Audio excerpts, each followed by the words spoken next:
한 달 전 강원도 정선의 작은 마을에서 18번째 생일을 맞은 김서연은 고요한 산골 풍경에 둘러싸여 있었다. 푸른 솔숲과 안개 낀 산자락이 어우러진 그곳은 도시의 번잡함과는 전혀 다른 세계였다. 그녀의 집은 소박하지만 따뜻했고 부모님은 언제나 그녀의 곁에서 든든한 버팀목이었다.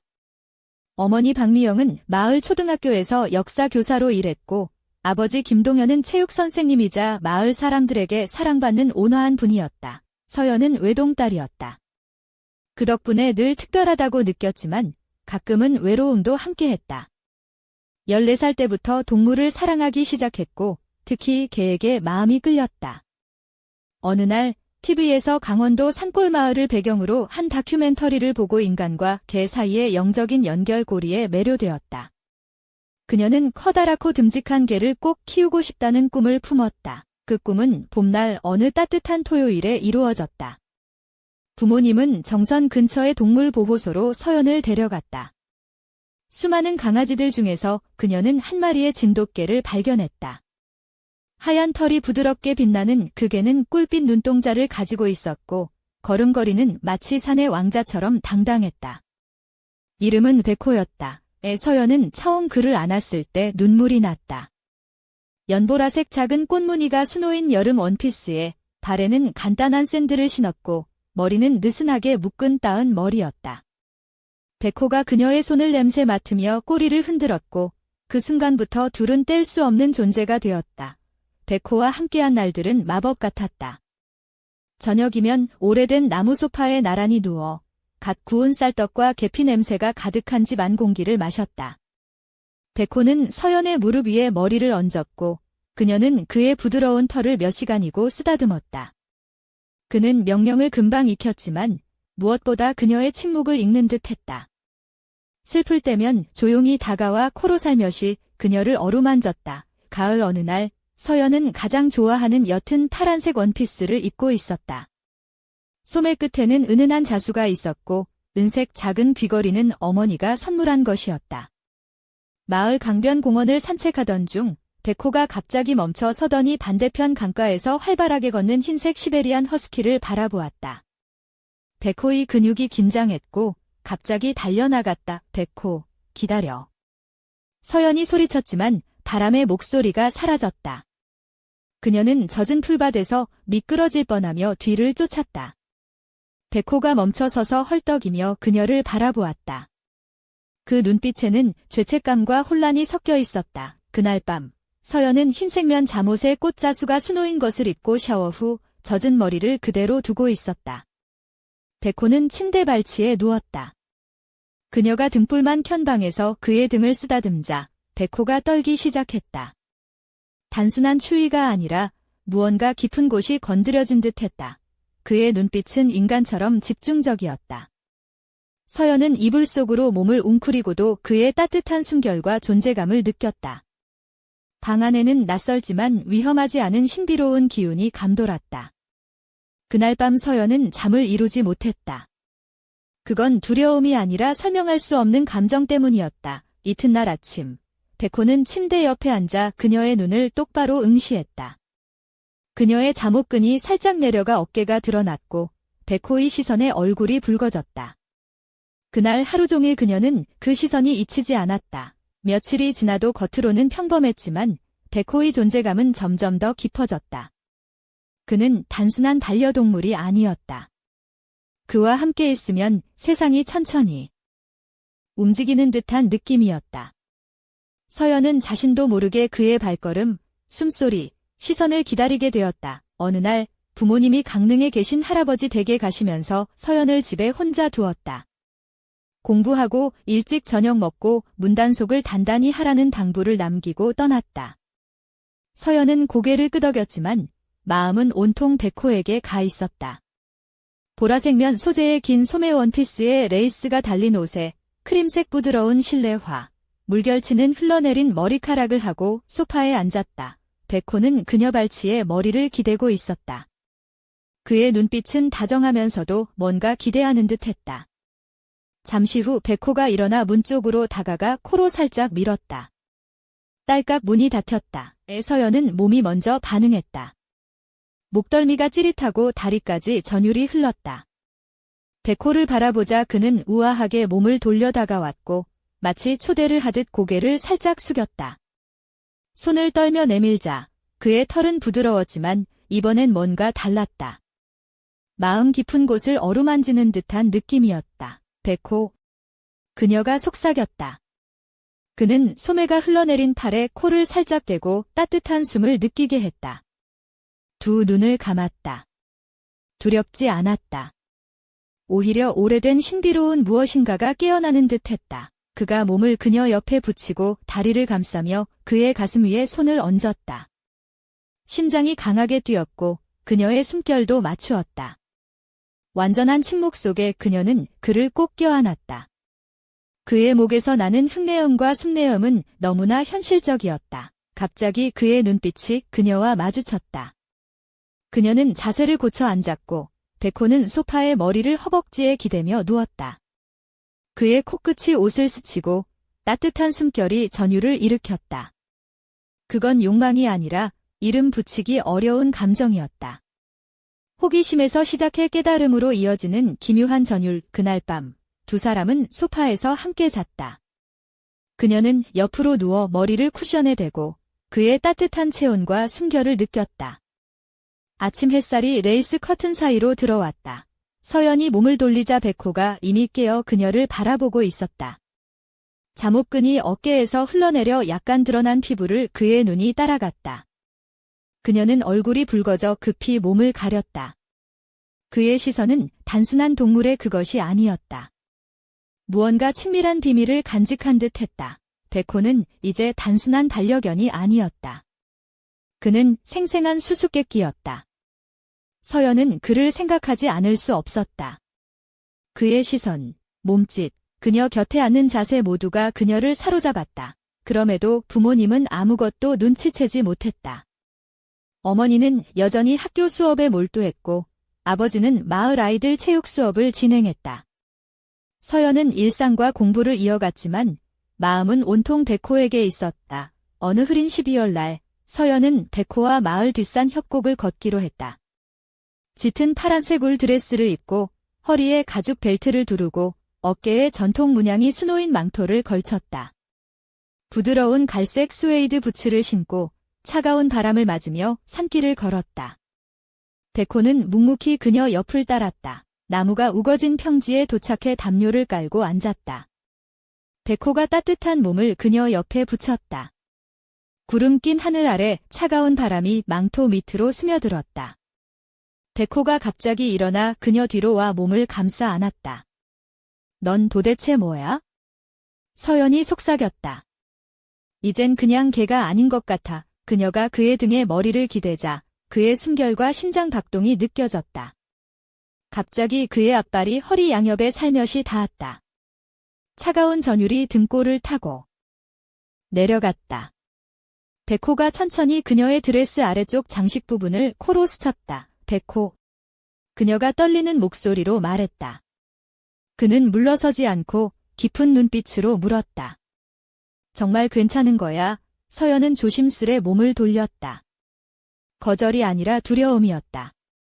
그와 자신 사이에 무언가 커다란 벽이 생겼음을 느꼈다. 두 사람은 말없이 집으로 돌아왔다. 방에 들어가 그녀는 두툼한 회색 스웨터와 레깅스를 입고 맨발로 거실로 갔다. 벽난로 앞에 누운 백호 옆에 앉아 그의 털을 쓰다듬었다. 긴장이 풀리고 이상한 평화가 찾아왔다. 그러나 그 평화는 아픔이었다. 더는 이렇게 못하겠어. 그녀가 말했다. 백호는 고개를 돌려 무릎에 코를 대었다. 그녀는 아무 말도 하지 않고 그 자리에 머물렀다. 벽난로의 불꽃이 타닥거리고 바깥바람이 나무를 흔들었다. 방 안의 어둠 속에서 서연은 조용히 무너지고 있었다. 그날 밤 그녀는 침대가 아닌 벽난로 옆 바닥에 매트리스를 깔고 잤다. 백호는 한 걸음 떨어진 곳에 누웠다. 가까이 오지 않았지만 그의 존재감은 너무 강렬했다. 불길이 천장에 반사되는 가운데 그녀는 두 사람 사이 침묵이 비어있지 않음을 알았다. 그것은 억눌린 욕망이자 무언가 더 깊은 것이었다. 그리고 그 욕망은 오래 버티지 못할 것임을 깨달았다. 봄이 왔다. 정선 들판은 야생화로 가득했고 바람은 따뜻한 흙냄새와 새싹 냄새를 실어날랐다. 모든 것이 생기 넘쳤지만 서연의 마음은 무거웠다. 대학 입학 허가서가 도착한 4월 어느 날 그녀는 손이 떨렸다. 백호는 창가에 누워 그녀를 응시했다. 그 편지는 떠남을 뜻했다. 백호와의 이별, 그리고 그들이 될 수 없었던 무언가와의 이별이었다. 그날 그녀는 옥색 긴 원피스에 가느다란 끈이 등을 드러냈다. 가죽 샌들을 신고 할머니가 준 달 모양 목걸이를 목에 걸었다. 머리카락을 풀어 바람에 날렸다. 강 건너 들판의 돌길을 따라 걸었다. 백호는 평소처럼 곁에 있었지만 그의 눈은 반짝이지 않았다. 나 떠날 거야. 그녀가 말했다. 백호가 멈추어 앉았다. 귀가 살짝 움직였다. 난 널 데려갈 수도 없어. 바람이 세차게 불었고 그의 털이 춤을 추었다. 서연은 무릎을 꿇고 그의 이마에 이마를 댔다. 넌 내 일부야. 하지만 이 세상은 우리가 될 수 없게 해. 백호가 부드럽게 신음하며 얼굴을 그녀 뺨에 비볐다. 그의 눈은 젖어 있었고 깊은 슬픔을 담았다. 두 사람은 말없이 해 질려까지 그 자리에 머물렀다. 집으로 돌아와 그녀는 현관에 앉았다. 백호는 옆에 누웠다. 부모님은 저녁 준비를 하고 있었다. 하늘은 주황빛에서 보랏빛으로 물들었다. 내일 떠날 거야. 그녀가 마지막으로 말했다. 백호는 대답하지 않고 머리를 그녀 무릎에 기대었다. 따뜻함과 이별의 감각이 전해졌다. 그날 밤 그녀는 흰 실크 잠옷을 입고 할머니가 수놓은 이불 위에 맨발을 얹었다. 백호가 불렀다 하지 않았는데도 침대에 올라와 그녀 곁에 웅크렸다. 몸이 조금 떨렸다. 어둠 속에서 그녀는 그의 등을 부드럽게 쓰다듬었다. 숨결, 근육, 한숨 하나하나를 기억하려는 듯 손가락을 움직였다. 울지 않았다. 그럴 수 없었다. 시간만 멈추길 바랐다. 다음 날 아침, 부모님이 차를 싣는 동안 백호는 대문 앞에 서 있었다. 움직이지 않고 그녀를 바라보았다. 서연이 다가가 마지막으로 안아주었다. 그의 이마가 가슴에 닿았다. 그제서야 눈물이 터졌다. 너는 내 안에서 사라지지 않을 거야? 세상이 날 잊으라 해도. 차 창문 너머로 그의 실루엣이 꽃핀 나무 사이로 뚜렷이 보였다. 백호는 달려오지 않았다. 그저 알고 있다는 듯 바라볼 뿐이었다. 이별은 끝이 아니었다. 지금 몇 주가 지나 서연은 서울의 대학 기숙사방에서 이 글을 쓰고 있다. 수업과 과제, 새로운 얼굴들로 가득한 나날 속에서도 밤마다 문득 그가 떠오른다.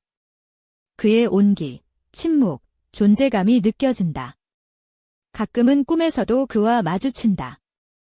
걔가 아닌 무언가, 기다리는 존재로. 그리고 그녀는 묻는다. 과연 그를 다시 만날 수 있을까? 그가 날 알아볼까? 겨울이 끝나가던 어느 저녁, 서울 기숙사 방창가에 서 있던 김서연은 멀리 보이는 남산타워 불빛을 바라보며 깊은 한숨을 내쉬었다. 봄바람이 창문 틈새로 살며시 스며들었고 그녀의 긴 검은 머리카락이 부드럽게 흔들렸다. 오늘따라 마음 한구석이 무겁고 백호가 곁에 없는 현실이 더욱 선명하게 다가왔다. 서연은 짙은 남색 니트와 짙은 청바지를 입고 있었다. 발에는 은은한 광택이 도는 검정 로퍼를 신었고 은빛 달 모양 목걸이가 목에서 반짝였다. 손에는 대학 입학 허가서가 꼭 쥐어져 있었다. 그 문서가 그녀의 미래를 약속했지만 동시에 그 무엇인가를 잃게 만든다는 사실을 다시 한번 깨달았다. 그때 방 안에 작은 진동음이 울렸다. 서연은 스마트폰 화면을 확인했다. 정선이라는 이름이 떠 있었다. 그녀는 놀라며 전화를 받았다. 여보세요, 서연아, 나야. 엄마야. 익숙한 목소리에 마음이 잠시 흔들렸다. 백호가 이상해. 오늘 저녁에 마당에서 혼자 울었어.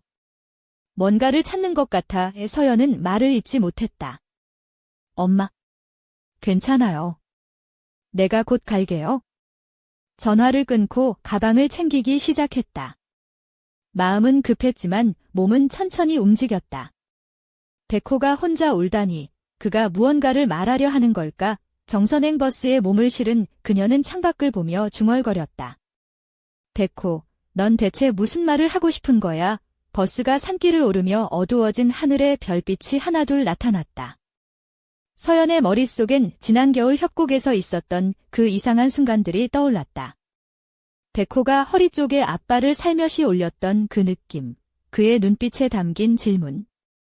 정말 괜찮은 거냐고. 버스가 마을 정류장에 도착하자 서연은 재빨리 내려 집으로 향했다. 마당에 들어서자 차가운 겨울 바람 속에서 백호가 창백한 달빛 아래 서 있었다. 평소와 달리 꼿꼿이 서서 멀리 산길 쪽을 응시하고 있었다. 백호야. 그녀가 조용히 불렀다. 백호가 천천히 고개를 돌려 그녀를 바라보았다.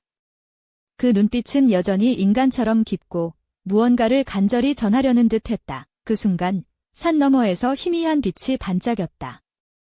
마치 누군가가 손전등을 흔드는 것 같았다. 백호가 갑자기 달려가려 했으나 서연이 잡았다. 조금만 기다려.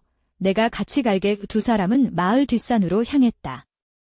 발밑에 쌓인 낙엽이 바스락거리고 찬 공기 속에서 둘의 숨결이 하얗게 퍼졌다. 백호는 의식을 갖춘 듯 서연을 이끌었다. 그들은 깊은 숲속에 다다랐다. 거기서 서연은 오래된 작은 사당을 발견했다. 낡은 나무 문이 삐걱거리며 열렸고 안쪽에는 누군가 놓고 간 듯한 하얀 꽃다발과 낡은 일기장이 있었다. 서연이 일기장을 펼치자 글씨가 흐릿했지만 한 문장이 선명히 눈에 들어왔다. 이 세계와 저 너머를 잇는 존재, 그 이름은 백호. 그를 믿고 기다려라. 갑자기 바람이 세차게 불며 사당 문이 쾅 닫혔다. 서연은 놀라 뒤를 돌아보았다. 백호는 그녀 곁에 무릎을 꿇고 있었다. 눈빛이 더욱 깊어졌다. 이게 무슨 뜻이지? 서연이 속삭였다. 백호가 조용히 으르렁거리며 그녀의 손을 핥았다. 그윽한 눈빛이 답을 전하는 듯했다. 그 순간 멀리서 희미한 웃음소리가 들려왔다. 서연은 몸을 돌렸지만 아무도 없었다. 마음속 깊은 곳에서 알 수 없는 불안과 기대가 뒤섞였다. 이게 시작인가 봐, 백호야. 우리가 함께 풀어야 할 이야기? 그녀가 말했다. 바람에 흩날리는 낙엽 사이로 두 사람의 그림자가 길게 늘어졌다. 앞으로 펼쳐질 미스터리는 어둠 속에서 천천히 모습을 드러내고 있었다. 봄비가 갠 다음 날 아침, 정선마을은 은은한 안개에 휩싸여 있었다.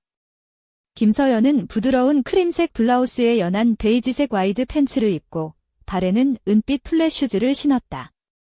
목에는 어머니가 선물한 작의 비녀가 빛났고 긴 머리는 자연스럽게 흘러내려 그녀의 목선을 감쌌다. 방 안에는 차가운 공기와 함께 아직도 어젯밤의 긴장감이 맴돌았다. 서연은 어제 발견한 낡은 일기장을 다시 펼쳤다. 흐릿한 글씨 사이에 백호라는 이름이 여러 번 등장했고 그가 단순한 개가 아니라 마을과 자연을 잇는 신비로운 존재임을 암시하고 있었다. 마지막 페이지에는 이렇게 적혀 있었다. 그를 따르는 자는 비밀을 알게 되리라. 그러나 경계하라. 모든 진실이 빛나는 것은 아니다. 마당으로 나가자 백호가 아침 햇살에 반짝이는 흰 털을 자랑하며 서연을 기다리고 있었다. 그의 눈동자는 밤새 깊어진 듯 신비로웠다. 서연은 다가가 조심스럽게 그의 목덜미를 쓰다듬었다. 백호는 눈을 감고 만족스러운 듯 꼬리를 흔들었다. 오늘은 어디로 가볼까? 서연이 웃으며 말했다. 백호가 고개를 들어 그녀를 응시했고 그 눈빛에선 마치 준비됐어라는 메시지가 느껴졌다. 서연은 백호와 함께 마을 뒤편 깊은 숲길로 향했다. 그곳은 어린 시절부터 자주 다니던 곳이었지만 오늘은 뭔가 달랐다. 나무 사이로 비치는 햇살과 바람에 실려오는 낯선 향기가 그녀의 감각을 깨웠다. 갑자기 백호가 멈춰섰다. 그는 코를 땅에 대고 냄새를 맡더니 갑자기 소나무 위로 뛰어올라 사뿐사뿐 가지를 밟으며 나무 위로 올라가기 시작했다. 백호야, 너는 도대체 왜 저기 올라가? 서연이 웃으며 외쳤다. 백호가 나무가지 위에서 몸을 돌려 그녀를 바라봤다. 이 녀석, 원래 진돗개가 나무 타는 걸 좋아했나? 서연은 농담을 던졌지만 마음 한구석에는 불안감이 스며들었다. 나무 위에서 백호는 작은 상자를 발견했다. 상자는 오래되어 낡았지만 정교한 문양이 새겨져 있었다. 서연은 조심스럽게 상자를 내려받아 열었다. 안에는 작고 빛나는 수정구슬과 함께 옛 한글로 적힌 편지가 들어있었다. 이 편지에는 이렇게 적혀 있었다. 이 구슬은 두세 개를 잇는 열쇠이다. 신중하게 사용하라. 그러나 선택은 너의 몫이다. 백호는 너를 지키는 수호자이자 너의 운명을 함께할 동반자다. 서연은 구슬을 손에 쥐고 깊은 숨을 들이마셨다. 그 순간 백호가 갑자기 으르렁거리며 고개를 들어 숲 깊은 곳을 응시했다. 그곳에서 희미한 그림자가 움직였다. 누구야? 서연이 조심스레 물었지만 숲은 다시 고요해졌다. 백호가 몸을 낮추고 경계하는 자세를 취했다. 서연은 속으로 다짐했다. 이제부터 진짜 이야기가 시작되는 거야? 백호, 우리 함께라면 어떤 미스터리도 풀 수 있을 거야. 의 두 사람은 다시 숲길을 따라 앞으로 나아갔다. 신비로운 구슬은 손안에서 따뜻하게 빛났고 그 빛은 마치 새로운 모험의 시작을 알리는 듯 했다. 그러나 멀리서 누군가가 그들을 몰래 지켜보고 있었다. 검은 외투를 입은 그림자가 나뭇잎 사이로 서서히 모습을 드러내며 조용히 중얼거렸다. 드디어 움직이기 시작했군. 초여름의 따사로운 햇살이 정선마을 골목골목을 부드럽게 감싸던 어느 날, 김서연은 짙은 녹색의 민소매 원피스를 입고 있었다. 발끝에는 살짝 굽이 있는 갈색 샌들을 신고 손목에는 은은한 빛을 내는 자개 팔찌를 차고 있었다. 자연스러운 웨이브 헤어스타일이 그녀의 목선을 따라 흘러내렸고 살짝 붉어진 입술 위에는 미소가 어렸다. 오늘따라 그녀의 눈빛은 한층 더 결의에 차 보였다. 서연은 백호와 함께 마을 외곽에 위치한 오래된 폐가로 향했다. 그곳은 예전부터 마을 사람들 사이에서 숨겨진 비밀의 집이라 불리며 수많은 전설과 소문이 얽혀있는 장소였다.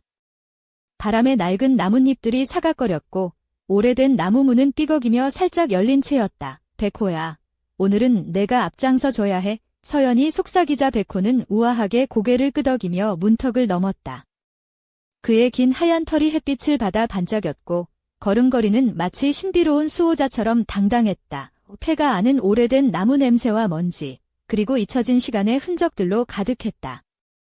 서연은 조심스레 주변을 살피며 한쪽 벽에 걸린 낡은 액자를 발견했다.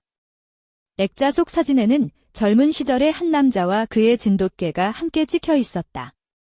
사진 속 개는 백호와 너무 닮아 마치 시간 여행이라도 한 듯한 착각이 들었다. 이 사람은 누구지?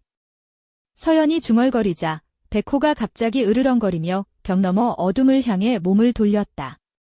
그 순간 바닥에서 삐걱거리는 소리가 났고 낡은 나무 판자가 살짝 들려 숨겨진 계단이 나타났다. 이런, 진짜로 비밀의 문이 있었네. 서연이 놀라며 계단을 내려갔다. 백호가 앞장서서 어두운 지하실로 안내했다. 지하실은 습기가 가득했고 벽에는 오래된 한글과 고대 문양이 섞인 수수께끼 같은 글씨들이 빼곡히 적혀 있었다. 서연은 손전등을 켜고 한 글자씩 천천히 읽기 시작했다. 진실은 빛과 그림자 사이에 있다. 그녀가 소리내어 읽었을 때 갑자기 백호가 경계심을 풀고 몸을 낮췄다.